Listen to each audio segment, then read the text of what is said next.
안녕하세요. 저는 올해로 67살이 된 할머니입니다. 지금까지는 말만 할머니였는데 다음 달이면 예쁜 손녀가 태어나 정말로 할머니가 된답니다. 그날을 손꼽아 기다리고 있어요. 여기에 올라오는 기가 막힌 사연들 볼 때마다 참 사람 사는 세상에는 별일이 다 있다 싶었습니다.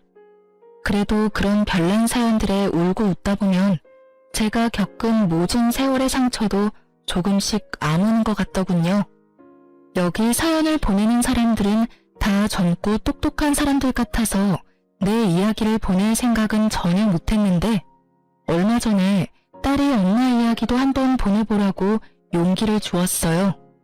며칠 동안 책상에 앉아서 제 이야기를 썼다 지웠다 하는 동안 혼자 많이도 울었습니다. 지난 세월에 대한 회한도 들었지만 지금 제가 누리고 있는 이 시간이 너무 감사하고 행복한 마음이 더 컸어요. 치유의 눈물이었죠. 저는 지금 미국 뉴저지에 살고 있답니다. 여기서 살게 된 지는 이제 5년쯤 되었어요. 35년 동안의 결혼 생활을 마무리하고 그러니까 요즘 사람들 말로 황혼 이혼을 하고 딸이 공부하고 있는 미국으로 오게 되었어요. 늙음하게 말도 안 통하는 새로운 나라에 적응하는 것이 쉽지만은 않았지만 똑똑하고 착한 딸이 늘 곁에 있어주니 든든하고요. 이곳 한인 커뮤니티가 잘 되어 있어서 좋은 분들이 많이 도와주시고 있어요. 시니어 스쿨에서 영어도 배우고 교회에서 함께 봉사도 하면서 살아가고 있답니다. 이 세상에서 자기 아들만 제일 소중한 까다로운 시어머니, 자기 엄마 말에는 꼼짝도 못하는 꼬장꼬장한 남편과 함께 살았던 35년은 매일매일 마음이 지옥 같았어요. 그런데 사람이 지옥에서 살다 보면 그곳이 지옥인 줄 모르는 법이거든요. 그냥 원래 사는 게 그런 것이라니 하고 꾸역꾸역 살아왔죠. 그러다가 용감하게 그 지옥문을 박차고 나오기까지는 정말 우여곡절이 많았답니다. 그 덕분에 지금은 너무나도 멋진 세상에서 홀가분하고 행복하게 살고 있죠. 70년 가까이 살아온 제 인생에서 가장 잘한 일을 꼽으라면 단연 우리 딸을 낳은 일이라고 할 거예요. 그리고 두 번째로 잘한 일을 대라고 하면 저는 주저없이 35년 만에 이혼한 것을 꼽습니다. 이혼한 것이 뭐가 자랑이라고 떠드느냐고 흉보실 분들도 있겠지만 저는 누가 뭐라 해도 이혼한 것이 너무나도 자랑스럽고 기뻐요. 제가 왜 그렇게 생각하는지 여러분 한번 들어봐 주시겠어요? 저의 먼 친척의 소개로 27살에 5살 많은 남편과 결혼했어요. 남편은 초등학교 선생님으로 봉직하다 교장으로 정년 퇴직했어요. 남편은 정근을 다니면서 사택에서 혼자 지낼 때도 있었지만 저는 결혼하고 나서 시댁에 들어가 줄곧 시부모와 함께 살았어요. 시골이긴 했지만 그래도 그 동네에서 유지소리 듣는 집안이었어요. 조상에게 받은 땅이 많아서 다른 집에 붙여준 논밭도 있었고 읍내에 작은 상가도 몇 개 가지고 있었어요. 그래봤자 시골이라 서울 부자들에 비하면 아무것도 아니겠지만 우리 식구들 먹고 사는 데는 충분했어요. 가족들을 먼저 좀 소개해야겠네요. 남편은 그 집안의 귀한 독자였어요. 저희 시아버지도 독자였으니 2대 독자가 되겠네요. 이 집이 워낙 손이 귀한 집안이라고 동네 어른들이 말씀해 주시더라고요.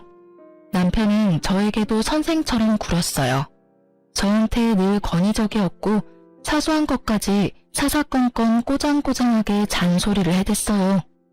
아니 이 사람아, 난닝구를 이렇게 납작하게 동겨놓지 말고 한번 요울에 접어서 돌돌 말아놓으라고 몇 번을 말하나, 응? 이렇게 해놓으면 난닝구 가운데에 주름이 잡힌다니까. 옷 안에다가 있는 속옷인데 주름 조금 치면 어때서 그래요? 서랍이 작아 그렇죠. 납작하게 개야 자리를 덜 차지하니까요. 무슨 여자가 남편 말에 한 번도 알겠어요 하는 법이 없나? 어디서 매번 말대꾸야 말대꾸가. 남편이 그렇게 하라면 네 하고 그냥 그렇게 해. 속옷 하나도 자기가 원하는 방식대로 개어놓으라 하고 계란 후라이 하나를 해와도 노른자가 너무 익어도 안 되고 그렇다고 안 익어도 안 되었어요.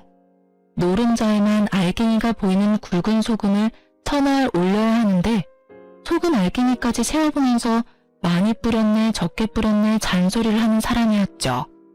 이런 남편의 꼬장꼬장한 성격은 딱 자기 어머니를 닮았어요.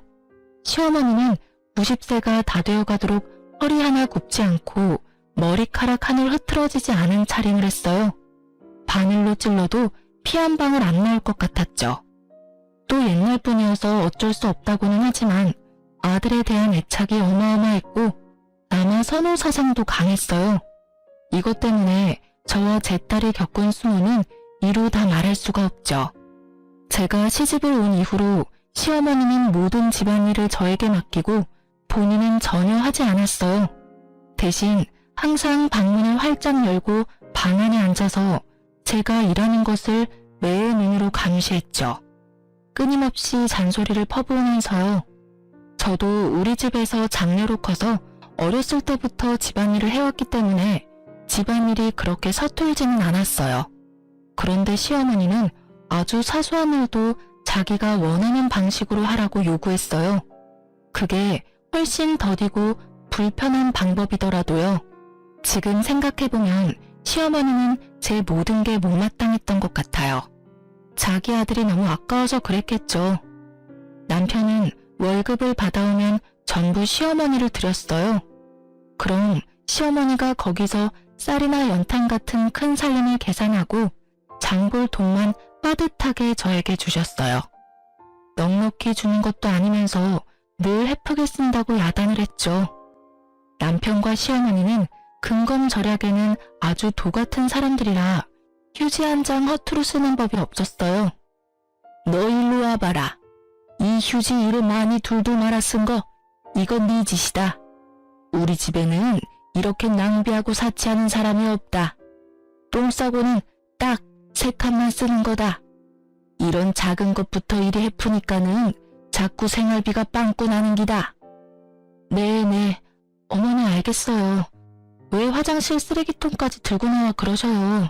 아, 남자스럽게. 우리 딸 키울 때 다들 종이 기저귀 쓰던 시절이었는데요. 저는 종이 기저귀는 한 장도 써보질 못했어요. 그저 손이 부르트도록 천 기저귀를 빨아서 써야 했어요. 아이가 크는 동안 학교에서 쓰는 연필 한 자루도 당신 새끼손가락보다 작아지기 전에는 새 것을 내주지 않았어요. 그렇게까지 어려운 시절도 아니고 그렇게까지 어려운 집도 아니었는데 말이죠. 시아버지가 돌아가신 이후로 집안의 모든 일은 시어머니와 남편 둘이서 결정했어요. 물론 시아버지가 계실 때도 제 의견을 물은 적은 없었지만요. 그 시절을 돌아보니 저는 그냥 그 집에서 밥 해주고 빨래하는 식모였던 것 같네요. 그래도 시아버지는 한 번씩 생각나요. 고마운 마음도 있고요. 시아버지가 돌아가신 지 벌써 20년 가까이 되었지만 요즘도 아버지 기일은 꼭 기억해서 교회 가서 기도합니다. 말씀은 늘 무뚝뚝하게 하셨지만 그래도 그 집에서 유일하게 저를 챙기고 생각해준 사람이에요. 아가, 이거니 홀딱 묶고 치우라. 닭장에서 막 꺼내왔다. 네 어머니 돈칠래 같다. 아, 아버지 고맙습니다. 잘 먹을게요. 가끔 어머니가 동네 마실 나간 틈을 타 아버지는 닭장에서 계란을 하나 꺼내다 주기도 하고 본인 몫의 곶감을 놔뒀다가 몰래 주시기도 했어요. 물론 고맙다는 제 인사는 듣지도 않고 휙 돌아서 나가버리시곤 했지만 저는 그래도 늘 따뜻한 마음이 느껴졌답니다. 시아버지는 폐암으로 일찍 돌아가셨어요. 담배는 많이 태우셨지만서도 감기 한 번 안 걸릴 정도로 건강하셨는데 어느 날 갑자기 친구분들과 약주를 드시다가 그 자리에서 쓰러지셨어요. 병원으로 옮겼더니 폐암 4기라더군요. 병원에서는 수술해도 좀 어려울 것 같다고 하면서 길어야 3개월을 이야기했어요. 아버지는 수술은 안 하고 싶다면서 대신 병원에서 너무 고통스럽지 않게 갈 수 있게만 도와달라 하셨어요. 그렇게 아버지는 병원에 입원하게 되었는데 시어머니는 자기는 환자 수발 못한다며 병원에 오질 않았어요. 제가 병원에서 먹고 자고 하면서 시아버지의 마지막 수발을 들었죠. 아버지는 그래도 거의 6개월을 버티다 돌아가셨어요. 아버지가 돌아가시기 며칠 전에 저를 힘겹게 부르셨어요. 저에게 통장과 도장을 하나 주시더라고요. 예금 통장이었는데 그 날짜로 3천만 원이 좀 넘는 돈이 되어 있더라고요. 지금도 적은 돈은 아니지만 그때는 더 큰 돈으로 느껴졌죠. 아가, 이거 찾아서 네가 넣어둬라. 이거 만기 날까지는 어떻게든 내 살아있고 싶었다. 아니 아버지, 이게 뭐예요? 네가 이 고약한 집에 와서 고생이 많았다. 이거는 네 남편한테도 시어머니한테도 말하지 말고 지원이한테도 쓰지 말고 잘 놔둬. 잘 두었다가 꼭 필요할 때 너한테 써. 아버지, 저 이렇게 많은 돈 필요 없어요. 돈 필요 없는 사람이 어딨나? 늙으면 돈 쓸 일이 있다. 아버지, 저 이거 못 받아요. 이걸 제가 어떻게 받아요? 내 마지막 지켜준 거 고맙다. 이제 너 더 고생 안 하게 내 얼른 죽을게. 아버지, 그런 말 마세요. 얼른 나와서 집에 같이 가셔야죠. 아버지 없으면 내가 누구한테 계란을 얻어먹어요. 그 자리에서 펑펑 울었어요. 그날 너무 울어서 그런가 정작 시아버지 돌아가신 날은 눈물도 안 나오더라고요. 며칠 뒤에 시아버지는 거짓말처럼 돌아가셨어요. 저는 시아버지 말대로 그 돈은 아무한테도 말하지 않았고 은행에 넣어두고 없는 돈인 것처럼 잊어버리고 살았어요. 그래도 그 돈 덕분에 정말 마음 한구석이 든든하더라고요. 시아버지는 그렇게 살아계실 때도 유일하게 저에게 따뜻하신 분이셨고 돌아가셔도 저를 든든하게 해주셨어요. 친정 아버지가 일찍 돌아가셔서 저도 아버지 정을 모르고 살았거든요. 그래서 저에게는 시아버지가 주신 그 무뚝뚝한 사랑이 참 귀하고 고맙습니다. 마지막으로 이제 우리 딸 이야기를 해야겠네요. 딸 이야기를 하려니까 눈물부터 나네요. 우리 딸도 참 마음고생을 많이 했어요. 제가 막 결혼을 해서 시집에 들어왔는데 시어머니가 저를 앉혀놓고 이야기하더라고요. 남자에게 군 식구가 생기면 그 식구들 먹여 살리느라 등골이 빠지는 법이다.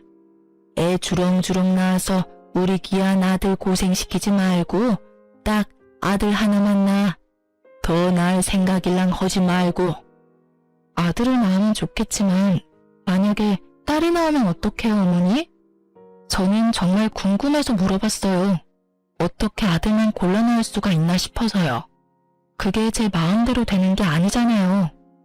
부정타게 재수없는 소리. 그냥 잔말 말고 아들 하나만 낳아서 키우라니까. 시어머니는 소리를 버럭 질렀어요. 아들을 골라 낳을 수 있는 것도 아니고 어떻게 딸을 낳는 것이 재수가 없는 일인가 싶었지만 시어머니가 버럭대는 통에 그 자리에서는 아무 말도 못했죠. 안타깝게도 임신이 바로 되지는 않았어요. 유산도 2번 했고요. 그때마다 시어머니는 몸을 함부로 했느니 어쨌느니 별 이상한 소리를 하면서 저를 비난했어요. 나중에 동네 어른들이 이 집은 워낙 손이 귀하다면서 시가 안 좋다는 소리를 슬쩍 전해주더라고요.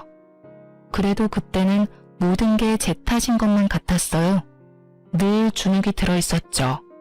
그러다가 결혼 4년 만에 어렵게 생긴 아이가 우리 딸이에요. 제가 그때 31살이었는데 그때는 그 나이가 엄청 노산이었죠. 그게 어떻게 하는 건지는 잘 모르겠지만 어쨌든 아들 하나만 낳아 잘 키우라고 했는데 어렵게 임신해서 겨우 딸을 낳았으니 시어머니가 저희를 곱게 볼 리가 없었죠. 아직 꽃샘추위가 남아있는 때였는데 산모방에 연탄 들어가는 것도 아깝다고 타박했어요. 그나마 그 연탄불도 몸을 푼 제가 나와서 직접 갈아야 했어요. 우리 아기는 시어머니가 한 번도 안아준 적이 없었어요. 딸은 어차피 남의 집 줄 거라면서 정줄 필요가 없다면서요. 아기를 낳고 3, 7일도 지나지 않은 어느 날 시어머니가 남편한테 이야기하더라고요. 저 물건은 임신도 잘 안 되고 아무래도 아들은 못 낳는 물건 같으니 어디 다른 여자한테 가서 아들 하나만 낳아서 데리고 와라. 아니 어머니, 그게 무슨 말씀이셔요? 학교 선생이 그런 짓을 하고 어떻게 아이들을 가르쳐요? 학교 선생이지만 남자고 이 집안의 독자인데 그게 뭐 흉이 된다니? 대를 잇는 것보다 더 중요한 게 어디 있다고. 세상 사람들이 그거 하나 이해 못할까? 네, 알았어요. 제가 알아서 할게요, 어머니. 이제 그런 소리는 하지 마세요. 일부러 저 들으라고 그랬는지는 모르겠지만 조심스럽게 하는 이야기는 아니었어요. 큰 소리로 이야기해서 방에 있던 제가 다 들었죠. 아무것도 모르는 아기가 들을까 싶어 신생아의 귀를 막고 철음이 북받쳐 올라 한참을 꺽꺽대고 울었던 기억이 나네요. 그래도 저한테 그러는 것까지는 제가 참으면 되는 일이었는데 우리 딸까지 구박할 때는 정말 화가 나더라고요. 참다 어머니에게 아이도 듣는데 그러지 마시라고 소리를 친 적도 있었어요. 그러고 나서는 며칠 동안 손이 발이 되도록 빌어야 했지만요. 아이가 좀 크고 나서는 할머니가 뭐라고 하시면 그냥 참고만 있지 말라고 가르치기도 했어요. 지원아, 할머니가 네가 잘못하지도 않았는데 막 야단치시면 잘못했습니다 하지 말어. 버릇없이 대들라는 게 아니라 할머니, 나 그렇게 안 했어요. 할머니 저한테 그러지 마세요. 라고 또박또박 말하라는 거야. 엄마도 옆에서 거들어줄게. 응, 알았어 엄마. 할머니는 정말 이상해. 어느 날은 이랬다고 뭐라고 하고 다른 날은 저랬다고 뭐라고 해. 맨날 나한테는 화만 내. 나 할머니 싫어. 할머니가 옛날 사람이라 그래. 옛날 사람들은 아들만 중요하다고 생각해. 그치만 엄마는 네가 딸이라서 너무 좋아. 아들을 10트럭을 갖다 줘봐라. 내 딸하고 바꾸다. 할머니 미워하면 네가 힘들어. 그냥 우리가 할머니를 이해하면서 살자. 응, 알았어. 할머니는 자기도 여자면서 왜 아들만 중요하대? 남자애들은 시끄럽고 멍청하기만 한데. 우리 딸은 어렸을 때부터 똘똘하고 야무졌어요. 학교 들어가서는 공부도 아주 잘했죠. 어린 아이가 할머니를 이해하려고 노력하면서도 아닌 건 아니라고 야무지게 따지기도 잘했어요. 그러다 보니 할머니와 사이는 좋지 않았지만 할머니가 우리 딸에게 함부로 대하진 못했어요. 좀 어려워했다는 말이 더 맞겠네요. 저는 정말 다행이라고 생각했어요. 저는 늘 딸이 자랑스러웠답니다. 중학교에 들어간 딸은 전교 1등을 놓치지 않았어요. 물론 시골의 작은 학교이긴 했지만 선생님들이 입을 모아 칭찬하는 모범생이었어요. 중3 때 담임 선생님은 특히 딸아이를 정말 아껴주셨는데 그분이 적극적으로 도와주셔서 다른 지역에 있는 특목고에 지원할 수 있었어요. 물론 합격했죠. 기숙사가 있는 학교라서 딸과 떨어져 지내야 하는 건 아쉬웠지만 오히려 집을 떠나 있으면 딸이 할머니에게 스트레스 받지 않고 공부만 할 수 있을 것 같아서 너무 기쁘더군요. 그런데 기숙사 학교다 보니 학비가 일반 고등학교보다는 좀 더 내야 했어요. 서울에 있는 아이들은 학원비만 해도 한 달에 100만 원씩 들기도 한다는데 그런 거 생각하면 지나치게 비싼 것도 아니었어요. 또 집에서 그 정도를 부담하지 못할 형편도 아니었고요. 그런데 언제나처럼 문제는 시어머니였어요. 아니, 우리 아이가 아들이 아닌 것이 문제였죠.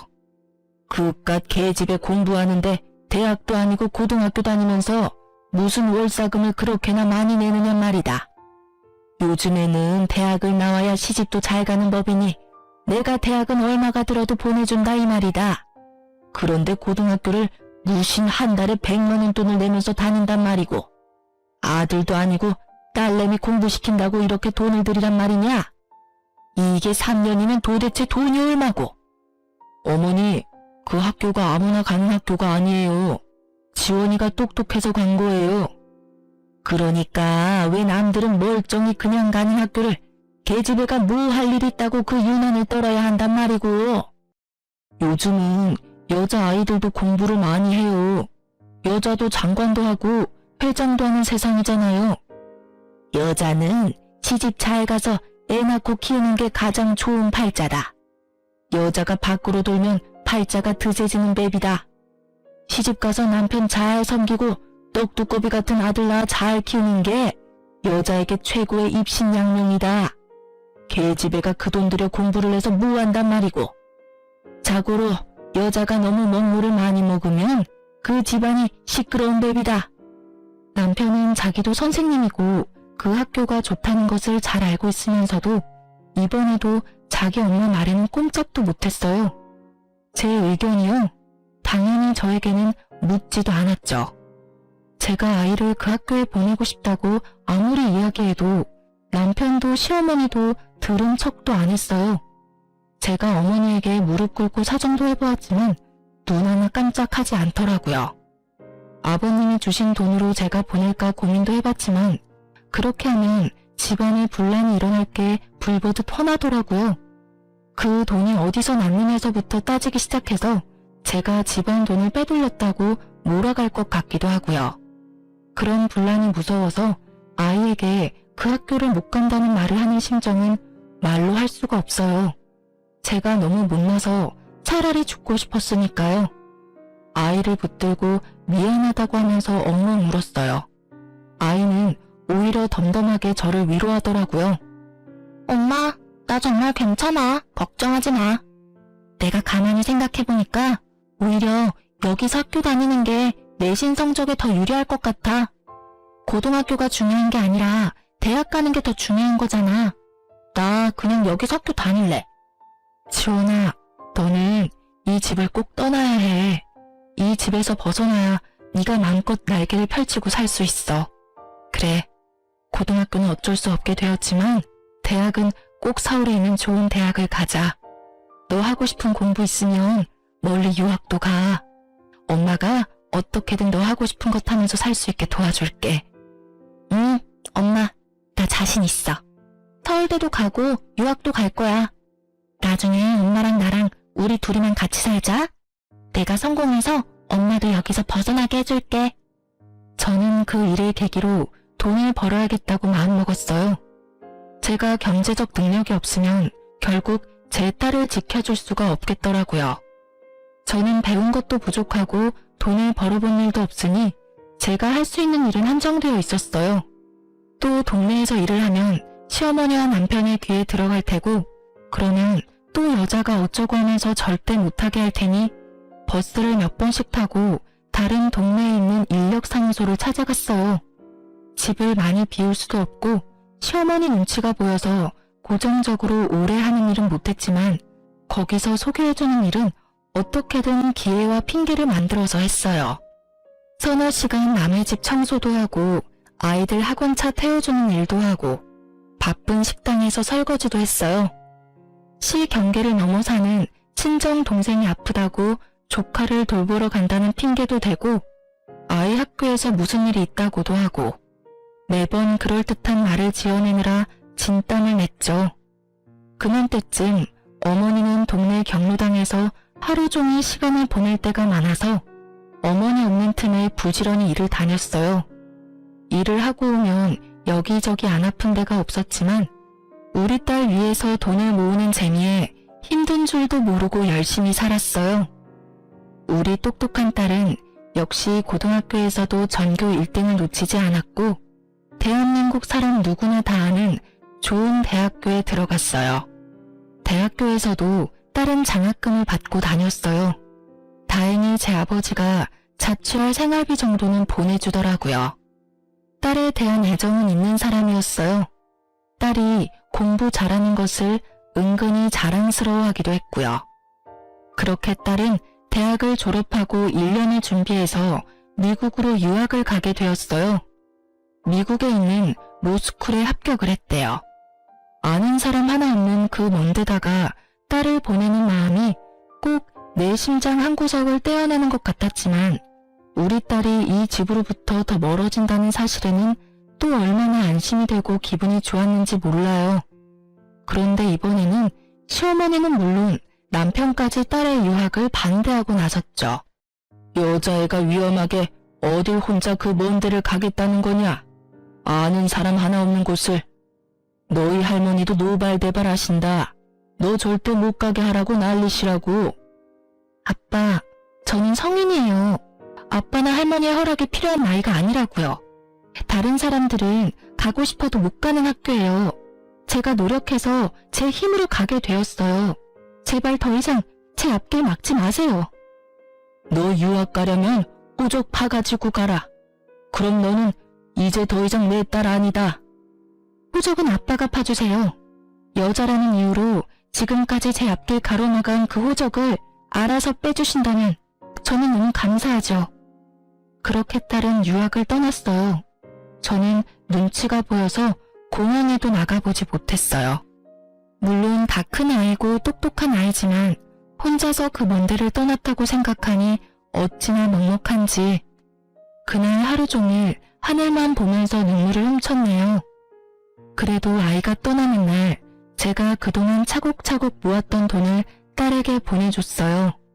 딸은 안 받는다고 난리였지만 저에게는 그렇게 할 수 있는 것이 너무나 행복했어요. 많지 않은 돈이지만 그래도 공부하는 동안 생활비에는 보탬이 될 것 같았어요.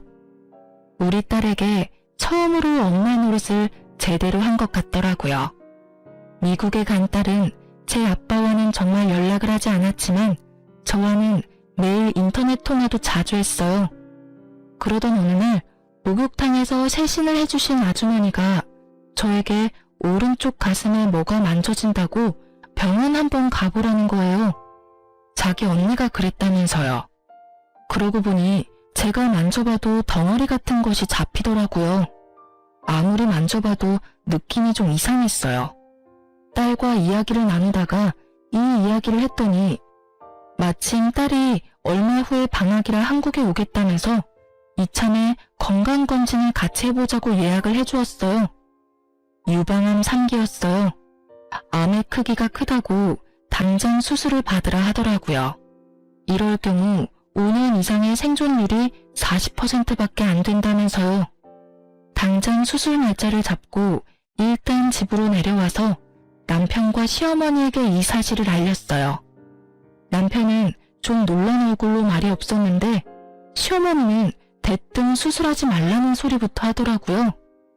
유방암이면 유방을 잘라내는 거 아니냐?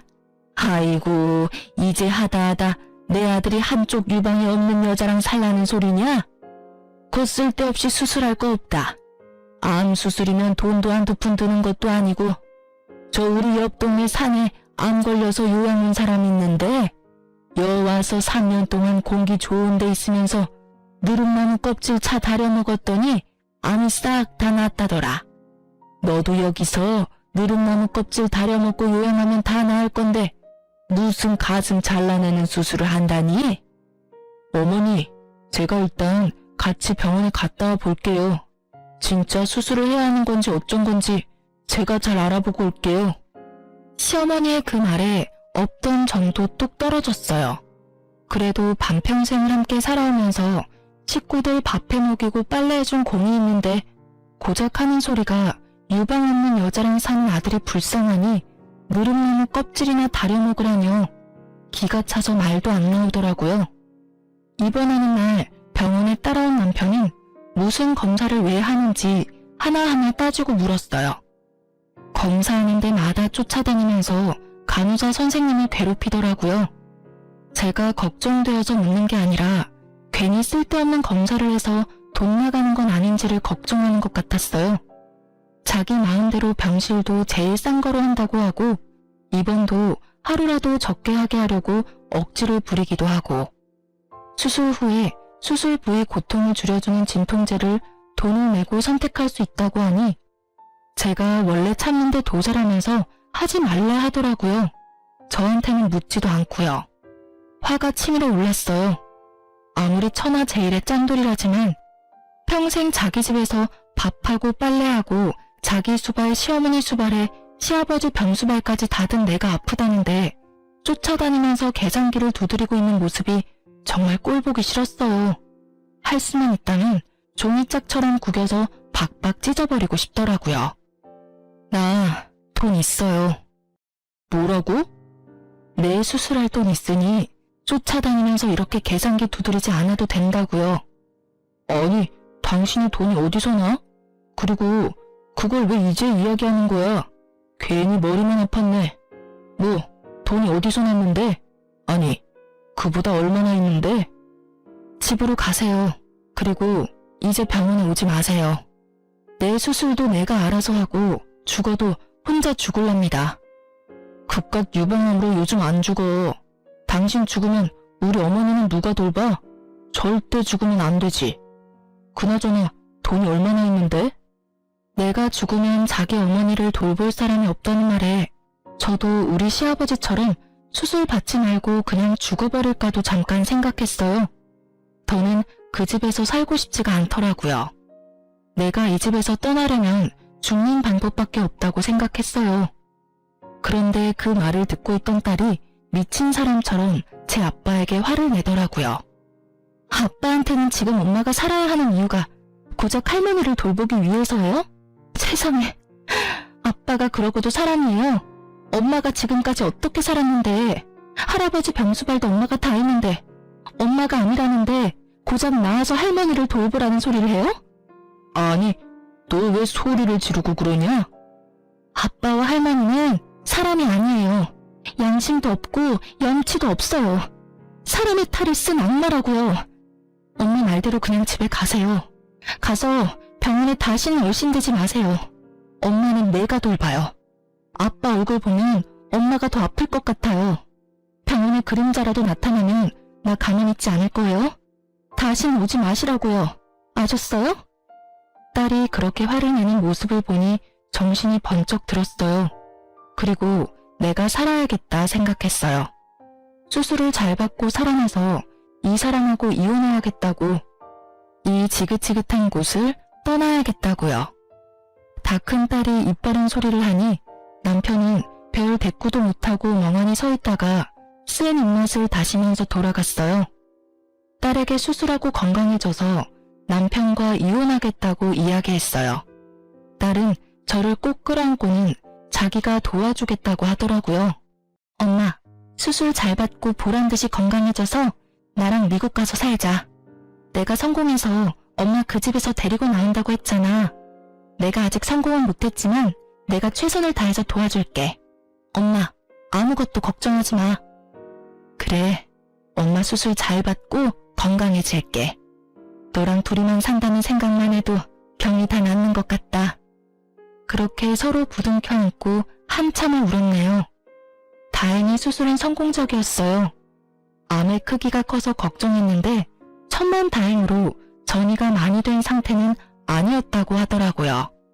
퇴원은 할 수 있었지만 방사선 치료를 위해 자주 통원을 해야 했고, 치료 기간 동안은 가족들과도 격리되어 있는 것이 좋다는 핑계로 병원 근처에 작은 오피스텔을 얻었어요. 건강해지겠다는 일념으로 열심히 치료에 참여했죠. 잘 넘어가지 않는 밥도 무르게 익히고 잘게 잘라서 어떻게든 억지로라도 넘겼고, 집에서라도 몸을 잡고 움직이려고 노력했어요. 의사 선생님이 시키는 건 뭐든지 철저히 따랐어요. 딸이 인터넷으로 좋다는 것들을 찾아서 정리해주면 그것도 열심히 찾아서 먹고 그대로 실천했어요. 저는 꼭 건강을 회복하고 살아야 했으니까요. 드디어 병원에서 예후가 좋을 것 같다는 이야기를 들었어요. 5년 동안 재발이 되지 않아야 완치가 되는 거지만 제 몸속에 이제 암세포는 남아있지 않다더라고요. 그때부터 본격적으로 이혼을 준비했습니다. 딸은 저를 돕겠다고 학교를 휴학하고 한국에 들어왔어요. 지원아, 미안하다. 엄마 때문에 하던 공부도 중단하고. 엄마가 너한테는 늘 짐이 되는구나.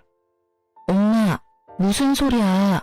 내가 왜 거기까지 가서 법을 공부하는데? 딸이라고 자꾸 주저앉히는 집이라서 어쩔 수 없이 다른 나라까지 갔지만 결국 엄마 도와주고 싶어서 법을 선택한 거야. 엄마가 이혼하는 게 내 꿈이었다고. 학교는 잠시 쉬는 거야. 나 다시 공부할 때는 엄마가 옆에 있어줄 거잖아. 그치? 그래, 엄마가 옆에 있어줄게. 맨날 맛있는 밥 해주면서 네 옆에 있을게. 와, 말만 들어도 살찌는 것 같아. 너무 많이 찌면 큰일인데? 우리가 둘이서만 사는 미래를 그려보는 일이 너무나도 행복했어요. 이혼은 딸과 함께 준비했어요. 딸과 함께 여러 군데 변호사 사무소를 다니면서 상담을 받았고, 그 중에서 가장 우리를 잘 이해하고 편안하게 해주는 믿음직한 변호사를 선임했어요. 일단 변호사를 선임하고 나니 착착 진행이 되더라고요. 집에 사람이 없을 만한 시간에 가서 제 짐을 정리했어요. 35년을 살았지만 제 짐이랄 것이 별로 없더라고요. 딸이 사준 고운 옷 몇 벌과 딸 어렸을 때 사진들과 기록들, 통장과 도장 같은 것들 몇 가지를 제외하고는 다 미련이 없었어요.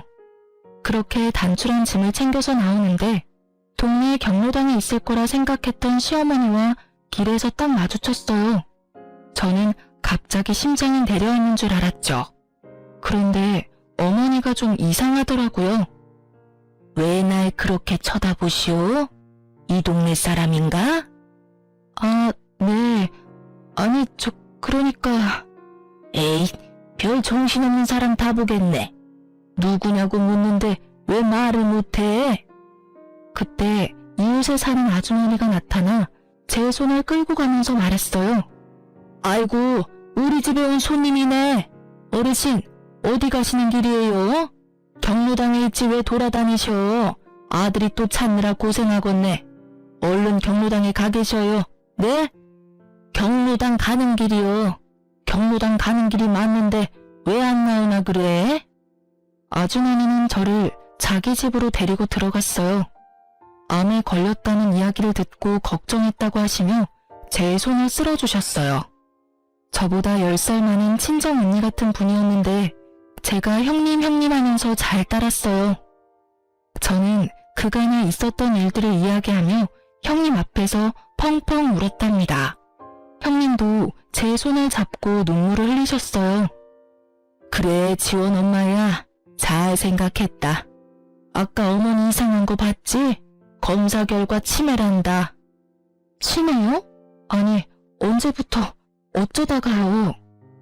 뭐, 한 달 남짓 되었을까? 할매가 집을 못 찾고 헤매고 다니는 걸 동네 사람이 데리고 온 적이 있는데 또 얼마 안 가서 경찰서에서 연락이 오고 그랬거든. 동네 보건소에서 읍내 병원으로 가보라 해서 지원 아빠가 데리고 갔나 보대? 아직은 초기지만 치매가 진행되고 있단다. 아직 초기라는데 그래도 저를 못 알아보시네요? 저러다 또 멀쩡해지기도 하는갑더라. 또 어느 날은 멀쩡하게 알아보고 정정해. 그러다 한 번씩 또 이상하고. 순간 조금 흔들렸어요. 이런 노모를 두고 제가 이혼을 한다는 게 잘못된 일인 것 같고 죄책감도 들더라고요. 그런데 그런 눈빛을 읽었는지 동네 형님이 앉아있는 제 다리를 철썩 때리더라고요. 지원 엄마야, 너 정신 차려라. 지금까지 저 집에서 그 고생을 하고 또 치매 노인까지 수발 들으려고? 네 목숨 걸고 결심한 거라면서 뭘 고민하고 있어. 아이고, 내가 괜히 붙잡았네. 이제 가, 빨리 가. 멀리 도망가서 나라고 행복하게 살아. 형님의 그 말이 너무 고마워서 저는 또 눈물 콧물을 다 빼고 울었죠. 얼굴 다시 못 보는 거야 좀 서운하지만은 지원 엄마가 무슨 고생을 하면서 살았는지 이 동네 사람들은 다 안다. 말을 못해서 그렇지 네가 너무 안쓰럽고 아깝다고 다들 마음 아파했다. 그러니까 이제라도 도망가서 잘 살아. 네가 잘 살면 내 마음도 좋다. 형님, 고마워요. 제가 연락할게요. 그동안도 너무너무 고마웠어요. 저는 그 길로 집을 나와서 변호사를 대리인으로 세우고 이혼을 진행했어요. 제 연락처도 바꾸고 서류에는 변호사 연락처만 알려주었죠. 딸도 마찬가지로 연락처를 바꾸었고요. 변호사를 통해 남편이 변호사 사무실로 찾아와서 저를 내놓으라고 난리를 쳐서 경찰이 왔었다는 이야기를 전해 들었어요. 이혼 과정은 말처럼 쉽지만은 않았어요. 시어머니와 남편에게 부당한 대우를 받았던 그 모진 시간들을 다시 떠올리고 서류로 만드는 작업을 하다 보니 매일 눈물이 나고 화가 나기도 하고 우울증에 걸릴 것만 같았죠. 제가 일하면서 모았던 예적금 내용도 증거로 제출하고 시아버지 병수발 드는 동안 무료한 시간을 보내느라 써두었던 병상일지도 아주 귀한 자료가 되었어요. 딸도 할머니와 아빠의 부당한 대우를 구체적으로 증언하고 딸이 어린 시절 썼던 일기장도 증거로 제출했어요. 딸의 중학교 3학년 때 담임선생님은 딸이 특목고에 진학하지 못했던 당시의 상담한 자료를 찾아서 보내주시기도 했어요. 마음은 힘들었지만 한편으로 많은 분들에게 정말 너무 감사한 말들이기도 했답니다. 이런저런 증거들을 근거로 시어머니에게는 위자료를 요구하고 남편에게는 재산의 절반을 분할해달라는 청구를 했어요. 조정도 하고 법원에도 몇 번씩 불려가야 한다는데 저는 그 과정을 고마운 변호사 선생님이 다 대신해 주셨어요. 그래서 남편과는 그 이후로 얼굴 한번 마주치지 않을 수 있었네요. 지나는 시간이 흘러 결국 이혼을 하게 되었고 시어머니는 위자료 1,000만 원을, 남편은 재산의 절반을 분할해주라는 판결을 받았어요. 남편은 제가 어느 날 갑자기 없어졌고 자신에게 한마디 상의도 없이 이혼을 했다며 법정에서 분통을 터뜨렸다고 하네요. 저희 의뢰인이 말씀하시기를 35년 사는 동안 집안의 대소사에 대해 의뢰인과 한 번도 한마디 상의하신 적이 없다고 하시더군요. 모든 걸 어머니와 남편 두 분이 상의하고 통보했다고요. 저희 의뢰인도 이혼에 대해 따님과 두 분이 상의하고 결정하셨다고 합니다. 그렇게 이혼이 마무리되고 나서 저는 딸을 따라 미국으로 이주했어요. 딸은 학교로 다시 돌아가서 열심히 공부했고 그 어렵다는 변호사 시험에도 합격했어요. 그리고 여기서 태어난 미국계 한국인을 만나 결혼도 하게 되었답니다. 화목한 가정에서 자란 반듯한 사위는 너무 다정한 사람이에요. 서로를 아끼고 사랑하는 둘의 예쁜 모습을 보고 있으면 저는 너무 행복해서 머리가 멍해지기도 해요. 우리 딸은 저와 같은 삶을 살지 않는 것이 너무나도 다행스럽고 자랑스러워요. 저는 여기서 참 좋은 분들을 만났어요. 황혼 이혼을 하고 딸과 함께 왔다는 이야기에 모두가 쿨! 이러면서 엄지손가락을 들어줘요. 낯선 땅에서 영어도 못하는 제가 어떻게 살 수 있을까 했는데 여기 와보니 세상은 정말 너무너무 넓고 다양한 삶이 있는 곳이라는 생각이 드네요. 그 사이 5년을 잘 유지해서 유방암 완치 판정을 받았어요. 암도 이겨내고 황혼 이혼에도 성공한 제가 못할 게 뭐가 있나 싶네요. 다음 달이면 우리 딸이 저에게 예쁜 손녀를 안겨준답니다. 손녀에게도 쿨한 할머니가 되려면 영어를 잘해야겠다 싶어서 한참 전부터 시니어 스쿨에 나가고 있어요. 학생 때도 못한 공부를 늙어서 하려니까 눈도 아프고 머리도 아프지만 이렇게 공부할 수 있는 것도 정말 꿈만 같은 일이에요. 제가 그냥 그 집에서 살았다면 정말 꿈도 꾸지 못할 일이었을 테니까요. 엄마 아빠 일하는 동안 제가 손녀를 돌보아 줄 수 있는 것도 너무너무 행복해요. 여기서는 딸이라고 공부 못하게 할 사람도 없으니 우리 손녀도 자기가 원하는 것들 다 하면서 멋지게 살아갈 수 있게 저도 최선을 다해 도울 거예요. 이른을 바라보는 이 나이에도 행복을 찾을 수 있더라고요. 약간의 용기만 있으면 얼마든지 새로운 삶을 살아갈 수 있습니다. 혹시 지금 어렵고 힘든 시간을 살고 있는 분들이 있다면 제 이야기가 그분들에게 조금이라도 힘이 되었으면 좋겠어요. 못 배우고 나이 많은 저도 도전하고 싸워서 행복을 찾았으니까요. 여러분도 할 수 있습니다. 행복해질 수 있어요. 비천한 이야기 이제 마치려고 합니다. 잘 들어주셔서 감사해요. 행복하세요.